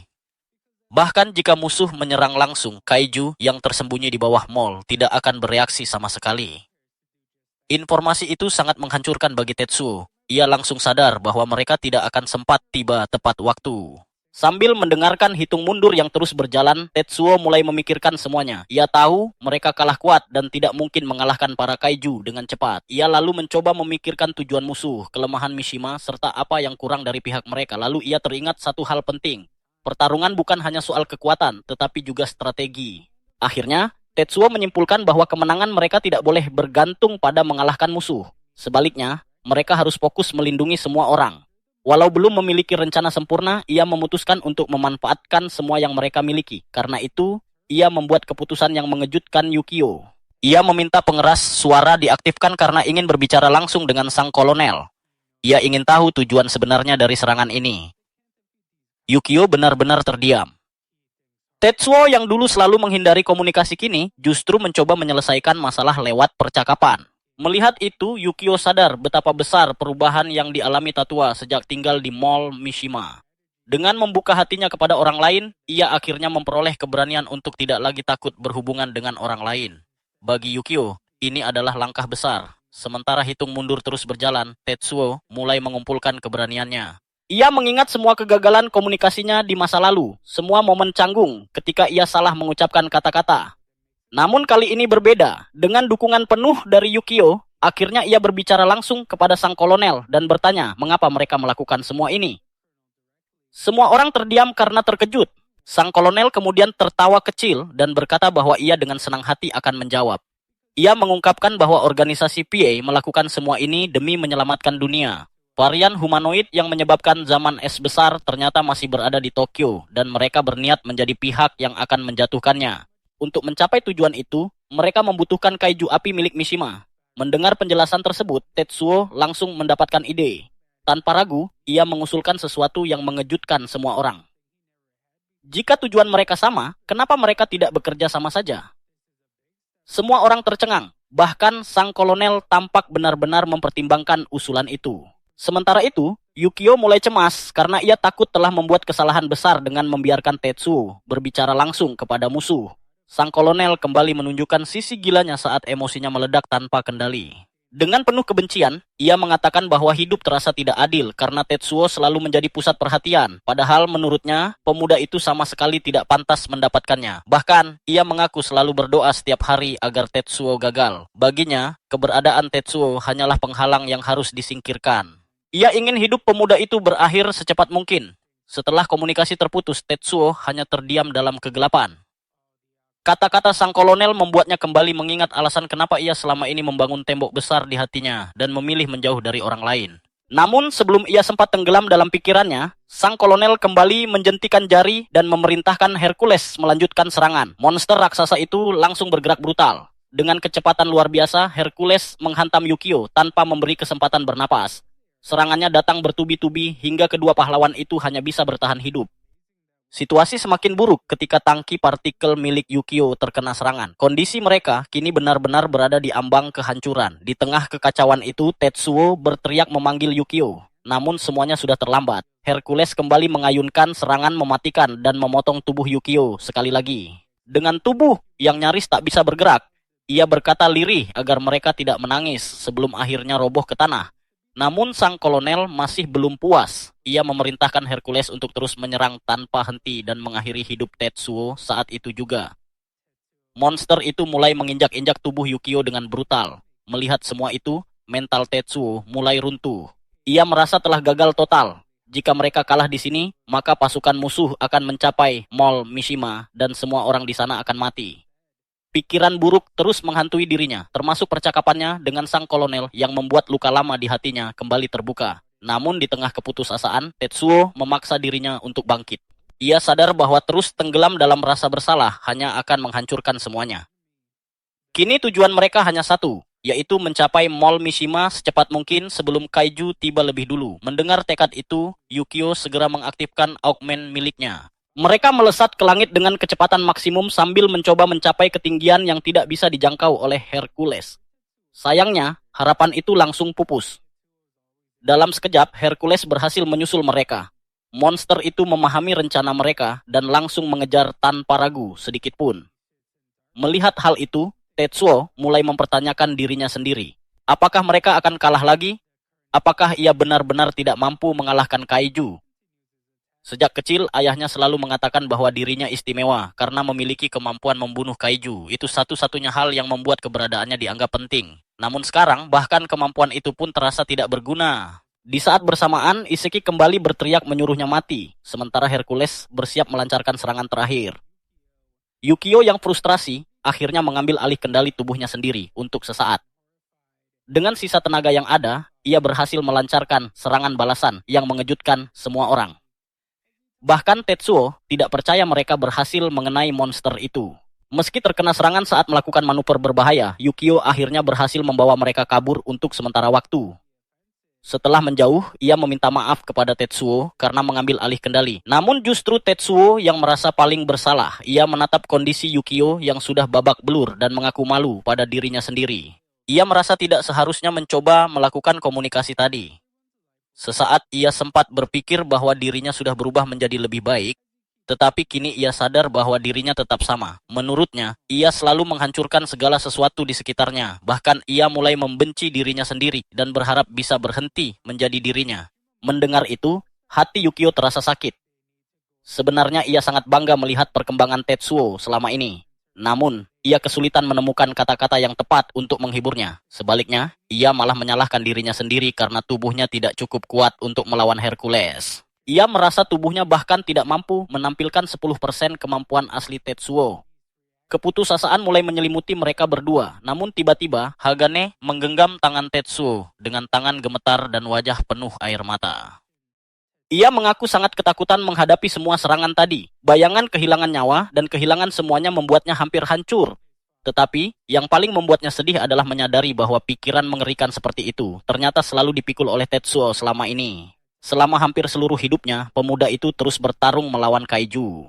Kata-kata Hagane membuat Tetsuo tersentuh. Selama ini, Bertarung melawan kaiju sudah terasa normal baginya, namun genggaman tangan gadis itu membuatnya sadar bahwa perjuangannya ternyata tidak sia-sia. Ada seseorang yang memahami rasa sakitnya. Mereka pun menangis bersama di tengah kehancuran. Melihat itu, Yukio kembali menyalakan semangatnya. Ia berkata bahwa mereka harus bergerak lebih cepat lagi dan mencapai semua orang sebelum kaiju datang terlebih dahulu. Namun tepat saat itu, sebuah transmisi misterius tiba-tiba masuk. Hal itu sangat mengejutkan karena peradaban seharusnya sudah hancur. Setelah memecahkan kode pesan tersebut, Yukio membacakannya dengan suara keras. Pesan itu hanya berisi satu peringatan singkat. Mereka diminta menjauh, karena para kaiju ternyata sudah tiba lebih dulu. Mereka diminta menjauh, karena para kaiju ternyata sudah tiba lebih dulu. Mendengar pesan itu, Tetsuo dan Yukio langsung terdiam syok. Kini mereka hanya bisa bertanya-tanya, siapa sebenarnya orang yang mengirim pesan tersebut? Di atas tebing yang membeku, Sakurai Tamiya dan pasukannya mengamati sekolah yang menjadi benteng terakhir perlawanan manusia. Meski sudah berada di ambang pertempuran, Tamiya masih menyimpan keraguan. Ia sempat berpikir untuk mencari jalan damai dan mencoba membujuk para pilot sekolah agar bekerja sama. Namun, gagasan itu langsung ditolak oleh Riko, yang meyakini bahwa RD harus menjadi satu-satunya penyelamat dunia. Baginya, siapapun yang menentang visi sang kolonel hanyalah penghalang yang harus disingkirkan. Di sisi lain, Makoto dengan santai mengingatkan bahwa sang kolonel telah memberi izin untuk mengeksekusi siapa saja yang menolak tunduk. Mendengar itu, Tamiya hanya bisa menghela napas. Ia sadar tidak ada jalan kembali. Perang sudah tidak dapat dihindari. Ia kemudian memerintahkan pasukannya mengepung sekolah dari segala arah. Melalui komunikasi radio, Izumi mengejek sikap lunak Tamiya dan mengingatkan masa kecil mereka sebelum menjadi prajurit RD. Kenangan itu membuat Tamiya teringat pada masa ketika dirinya bercita-cita menjadi pahlawan dan penyelamat umat manusia sebelum dunia dihancurkan oleh kemunculan bola-bola putih raksasa yang memicu kiamat es. Kini, ironisnya, ia justru bersiap menghancurkan harapan terakhir dunia. Untuk memulai serangan, Tamiya memerintahkan kaiju miliknya, Eros, memasuki mode predasi. Tanduk raksasa kaiju itu berubah menjadi peluncur berbentuk ular bermata yang dikenal sebagai Love Bazooka. Senjata tersebut mampu menciptakan dan meluncurkan berbagai proyektil peledak dengan akurasi luar biasa. Dengan tujuan menghancurkan semangat lawan sejak awal, Tamiya mempersenjatai Eros dengan granat berat berkekuatan maksimum. Tak lama kemudian, hujan proyektil memenuhi langit malam dan menghantam sekolah dengan kekuatan dahsyat. Ledakan demi ledakan menghasilkan kobaran api, serta asap tebal yang menyelimuti area tersebut. Namun ketika asap menghilang, serangan itu ternyata gagal. Sebuah penghalang energi heksagonal berwarna biru muncul melindungi sekolah. Sistem pertahanan anti-kaiju telah aktif sepenuhnya. Di dalam bunker sekolah, Otoichi tetap tenang sambil mengisap rokoknya. Ia bahkan sempat mengeluhkan besarnya konsumsi listrik yang diperlukan untuk mempertahankan perisai tersebut. Sementara itu, Iseki berusaha memulihkan komunikasi dengan para pilot andalan mereka. Setelah beberapa saat, koneksi berhasil tersambung dan wajah Hagane serta Tetsuo muncul di layar. Keberhasilan mempertahankan serangan pertama membuat semangat para pembela bangkit kembali. Melihat bombardir besar-besaran Eros gagal total, Tamiya terkejut. Makoto bahkan panik karena tidak menyangka sebuah sekolah memiliki teknologi pertahanan setara fasilitas militer. Namun Izumi segera menjelaskan bahwa sekolah tersebut jelas telah dimodifikasi sejak lama untuk menghadapi peperangan kaiju dalam skala besar. Alih-alih merasa frustrasi, Izumi justru semakin bersemangat. Ia menyukai tantangan dan menikmati kemungkinan bertarung melawan lawan yang kuat. Bahkan, Tamiya mulai merasakan semangat bertempurnya kembali bangkit. Di dalam bunker, Otoichi segera memerintahkan serangan balasan. Sekolah meluncurkan rentetan rudal ke arah pasukan RD, membuat langit dipenuhi jejak api. Namun Tamiya langsung mengaktifkan kemampuan multirudal milik Love Bazooka. Puluhan peluncur terpisah dari tanduk Eros dan menembakkan rudal pencegat. Hasilnya, sebagian besar rudal sekolah berhasil dihancurkan di udara sebelum mencapai sasaran. Meski demikian, Otoichi tidak kehilangan ketenangannya. Ia memerintahkan seluruh operator untuk terus menyerang dan mempertahankan tekanan terhadap musuh. Dalam kekacauan itu, Izumi mengambil kesempatan untuk bergerak sendiri. Mengendarai kaiju bersayapnya, ia menerjang langsung ke arah K2 Barrier dan mulai menyerangnya dengan cakar raksasa. Ia tertawa keras sambil menikmati perlawanan yang diberikan pihak sekolah. Bahkan, ketika senapan Gatling berat di atap sekolah melepaskan hujan peluru ke arahnya, ia dengan mudah menghindar sambil mengejek kemampuan menembak lawannya. Sementara pertempuran sengit berlangsung di sekitar sekolah, situasi lain terjadi di sebuah puncak es yang tidak jauh dari sana. Kaiju centaur raksasa bernama Hercules terlihat terluka parah dengan luka besar yang masih mengeluarkan darah. Di dekatnya berdiri Kolonel Iseki, pria bermata satu yang wajahnya dipenuhi bekas luka. Salah seorang perwira melaporkan bahwa luka tersebut disebabkan oleh satu serangan dari Tetsuo. Mendengar hal itu, Iseki menjadi sangat marah. Ia berteriak dan memaki karena Tetsuo masih hidup. Merasa kemenangan yang seharusnya sudah berada di tangannya telah direnggut begitu saja. Namun, sang perwira tetap tenang. Ia menjelaskan bahwa Hercules memiliki kemampuan regenerasi luar biasa. Luka yang biasanya membutuhkan waktu lama untuk pulih pada kaiju lain dapat sembuh dengan sangat cepat. Bahkan setiap kali pulih, Hercules menjadi lebih kuat dan lebih ganas dari sebelumnya. Saat mata Hercules mulai bersinar merah menyeramkan, sebuah drone pengintai bernama Suzu mengamati seluruh medan perang dari langit. Pada saat yang sama, Tetsuo dan mecha miliknya, Yukio, melesat menembus langit malam seperti roket untuk kembali ke medan pertempuran. Di dalam kokpit, Tetsuo dan Hagane terkejut ketika melihat Suzu melayang di atas mereka. Pertempuran besar masih jauh dari selesai, dan babak berikutnya tampak akan menjadi jauh lebih sengit. Di ruang komando, Kolonel Iseki mengungkap sebuah rahasia yang mengejutkan semua orang. Drone yang selama ini membantu pertahanan sekolah ternyata diciptakan oleh Suzu, mendiang ibu Hagane. Dulu, drone itu dibuat untuk melacak Hagane kecil yang sering menyelinap keluar dari pusat perbelanjaan tanpa sepengetahuan para penjaga. Tidak hanya itu, Suzu juga merupakan salah satu pengembang utama penghalang pertahanan Keitu, sistem yang saat itu menjadi benteng terakhir sekolah. Pengungkapan tersebut membuat Hagane nyaris menitikan air mata. Sementara itu, Iseki teringat masa lalunya yang kelam saat ia terbangun di rumah sakit dengan foto keluarganya dan sebuah surat yang dipenuhi keinginan balas dendam. Meski suasana menjadi emosional, situasi darurat tidak memberi mereka waktu untuk larut dalam kenangan. Setelah menemukan sinyal Tetsuo dan Yukio, Iseki memerintahkan keduanya untuk segera mundur dan bergabung dengan evakuasi massal menuju laboratorium penelitian nomor 1 yang berada jauh di bawah tanah. Di dalam gunung, ribuan orang sedang dievakuasi melalui lorong-lorong pelarian. Para petugas keamanan berusaha menjaga ketertiban sementara warga sipil yang ketakutan bergegas menuju tempat perlindungan. Namun Tetsuo tidak bisa tenang. Naluri tempurnya mengatakan bahwa musuh sedang bergerak menuju jalur evakuasi. Ia meminta koordinat lawan agar bisa bertahan dan melindungi para pengungsi. Sayangnya, Iseki menolak permintaan tersebut. Menurutnya, Tetsuo dan Yukio sudah berada di batas kemampuan mereka. Tubuh mereka penuh luka dan tidak lagi layak dikirim ke medan tempur. Di tengah percakapan serius itu, Yukio justru membocorkan hal memalukan. Ia mengungkap bahwa Tetsuo sempat menangis saat musuh menyuruhnya mati. Wajah Tetsuo langsung memerah karena malu. Iseki pun mencoba menenangkan suasana dengan menjelaskan bahwa setiap orang memiliki cara berbeda dalam menghadapi trauma. Sebelum pembicaraan semakin panjang, Otoichi memutus komunikasi dan menyuruh mereka fokus menyelamatkan diri. Setelah itu, Iseki bertanya, mengapa Otoichi tidak pernah menceritakan masa lalunya bersama RD kepada Tetsuo. Namun veteran tua itu hanya diam sambil mengisap rokoknya. Tak lama kemudian, bencana yang mereka takutkan akhirnya terjadi. Cadangan energi sekolah benar-benar habis. Operator ruang kendali panik ketika sistem melaporkan bahwa penghalang Keitu tidak lagi dapat dipertahankan. Dalam sekejap, perisai raksasa yang melindungi sekolah selama ini mati total. Sesaat setelah penghalang menghilang, dentuman hebat mengguncang ruang komando. Otoichi dan Iseki segera menoleh ke arah jendela. Mereka terkejut melihat kaiju terbang milik Izumi mendarat tepat di balkon luar ruang kendali. Mata predator makhluk itu menatap mereka dari jarak yang sangat dekat. Dengan runtuhnya penghalang Keitu, sekolah kini benar-benar tidak memiliki perlindungan. Izumi melayang di luar kaca sambil mengejek mereka. Ia bahkan menawarkan diri untuk mendengar kata-kata terakhir mereka. Namun Otoichi tidak menunjukkan rasa takut sedikit pun. Dengan santai ia mengisap rokok lalu membentuk kata bodoh dengan bibirnya. Alih-alih marah, Izumi justru tertawa dan memuji keberanian wanita tua itu. Meski begitu, ia segera menghentikan permainan dan memerintahkan kaiju miliknya untuk merebut kaiju api legendaris yang tertidur jauh di bawah tanah. Di sisi lain, proses evakuasi juga mengalami masalah. Sebuah truk pengangkut pengungsi tersangkut di tepi jurang besar.